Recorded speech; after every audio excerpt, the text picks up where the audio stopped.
Chapter 2. A Prisoner in Lilliput.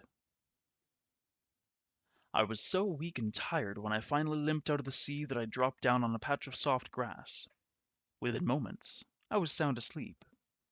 I must have slept for about 9 hours, for when I awoke, it was daylight. I tried to get up, but found I couldn't move. My arms and legs were tied to pegs, fastened into the ground. Thin, strong cords were tied across my body, from my armpits to my thighs, and these were also attached to pegs in the ground. My long hair was spread out and tied down in the same manner. All I could do was stare upwards at the sun, blinking to ease the pain on my already strained eyes. Suddenly I heard strange noises around me, but I couldn't move to find out what they were or where they were coming from. The next moment I felt something alive moving on my left leg. It progressed over my stomach and onto my chest, stopping just below my chin. I lowered my eyes downward as much as I could, hoping to see what sort of insect was crawling on me. Then I suddenly gasped. Why, it's a human creature barely 6 inches tall! This creature had a bow and arrow in his hands, and was followed by about 40 more of these same creatures. I was so astonished that I let out a frightful roar. This sent all the tiny creatures running backwards and jumping off my body in terror. However, they soon returned, and one of them even climbed up on my chin to get a closer look at my face. Upon seeing it, he let out a screeching cry of astonishment. "Hakina Tagul! Hakina Tagul!" repeated the others.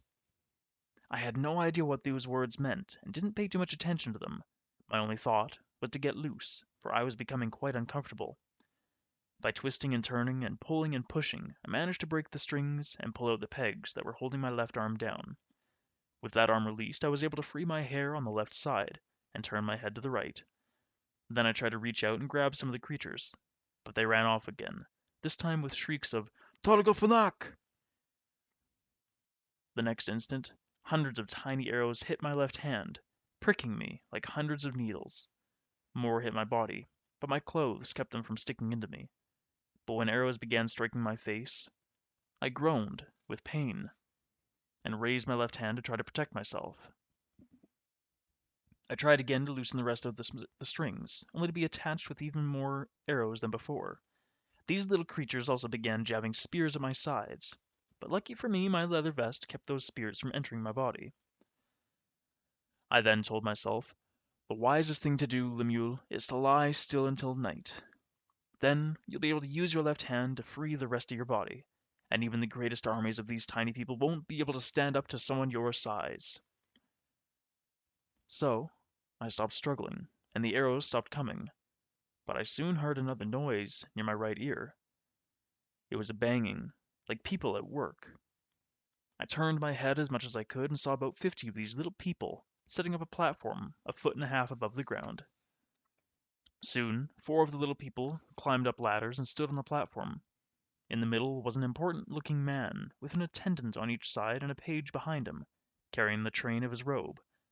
The man made a long speech in my direction, and of course I didn't understand one single word of it, but I could tell from the tone of his voice that some words were threats, others were promises, and still others were reassurances, especially when he pointed all around him and repeated over and over, "Lilliput! Lilliput!" So, I was in a place called Lilliput, though I had never heard of such a country or seen it on a map. I tried to answer this important man, using a few words of English to explain that I was a friend and meant no harm to them. I even raised my eyes and hand to heaven to make my promise even stronger. The last time I had eaten was hours before the ship sank, so I had to show these people that I was desperate for food. I did it by putting my fingers into my mouth as I spoke.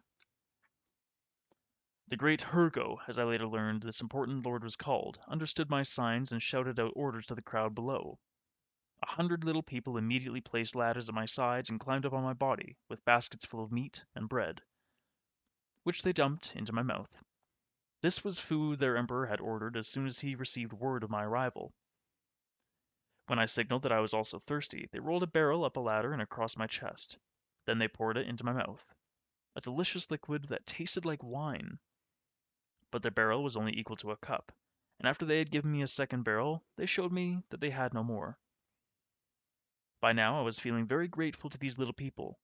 They treated me generously, and were brave enough to walk on my body even though my free hand was capable of crushing any one of them if I wished. Once I had finished eating, a high-ranking minister from the Emperor climbed onto my leg, followed by 12 attendants. The minister approached my face and spoke, pointing off into something in the distance and calling it Mildendo. The minister was trying to explain that the Emperor wanted me taken to Mildendo, Lilliput's capital city. With my free left hand, I tried to signal to him that I would like to be untied. The minister understood, but shook his head no, and made a sign that I was to be carried to Mildendo as a prisoner. But he also made a sign that I would be fed and treated well. I still had blisters and sores on my face to remind me what their arrows could do, and since there were now many more of these little people around me, I nodded to show that I would not give them any trouble. Seeing that his mission was a success, the minister climbed down from my body.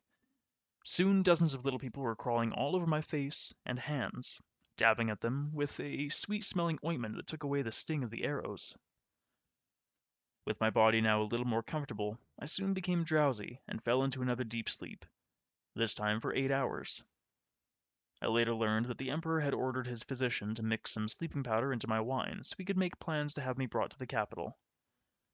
It seems that when I was discovered on the shore, the Emperor immediately ordered 500 engineers and carpenters to build the largest flat car ever made in the kingdom. They already had many huge vehicles on wheels for hauling tall trees, but this one was a wood frame 7 feet long and 4 feet wide. It was raised 3 inches off the ground and set on 22 wheels. The flat car had been pulled alongside me as I slept, but was already underneath me when I woke up. How could these little people have lifted me and placed me on this vehicle? I asked myself in amazement. I later learned that brilliant Lilliputian minds have devised a system of pulleys to raise me and place me on the flat car. It took 900 of their strongest men pulling on the cords around my body to do it, but they did it in 3 hours as I lay in a drugged sleep. They also had 1,500 of the Emperor's largest horses, each about 4.5 inches high, harnessed to the vehicle to pull me. With 500 guards on each side of me, we began the half-mile trip to Mildendo. We traveled all day through the colorful countryside, passing clusters of trees reaching 7 feet into the sky. After resting at night, we arrived at the gates to the city about noon. The Emperor came out to meet us, but his advisors wouldn't permit him to expose himself to danger by climbing onto my body. Instead, he and his lords climbed up onto a 5-foot-high turret on the city wall. From here, they could study me. Down on the ground, more than 100,000 curious Lilliputians were studying me as well. As the Emperor began speaking, he motioned to a huge deserted building about 20 feet away. It was an ancient temple that was now abandoned because a murder had been committed there. This was the only building in Lilliput large enough for me to crawl into and live in, since it was 4 feet high and had a gate 2 feet wide. Royal blacksmiths had already fastened 100 chains to the wall near the gate. When I arrived, these chains were fastened to my left leg with 36 padlocks. When the Emperor was assured that I couldn't break loose from the chains, he ordered the workmen to cut the cords with which I had been tied during the trip here. I immediately stood up and stretched my stiff body. Then I walked back and forth outside the temple, even though it was only for 2 yards the length of my chains. Seeing my size and movement brought cries of astonishment from the Lilliputians. Now that I was standing, I could look out and see what Lilliput looked like. Mildendo, the capital city, was built in a perfect square. Surrounding it was a 2-foot-high wall, 500 feet long on each side. Its 12-inch thickness made it wide enough for coaches and horses to travel on. Inside the wall, the city had 2 5-foot-wide main streets, which crossed each other in the center at the royal palace. Narrow lanes and alleys, barely a foot wide, led off the main streets. Houses 3, 4, and 5 stories high filled the city, and hundreds of well-stocked shops and markets served the city's 500,000 inhabitants. This tiny town was to be my new home.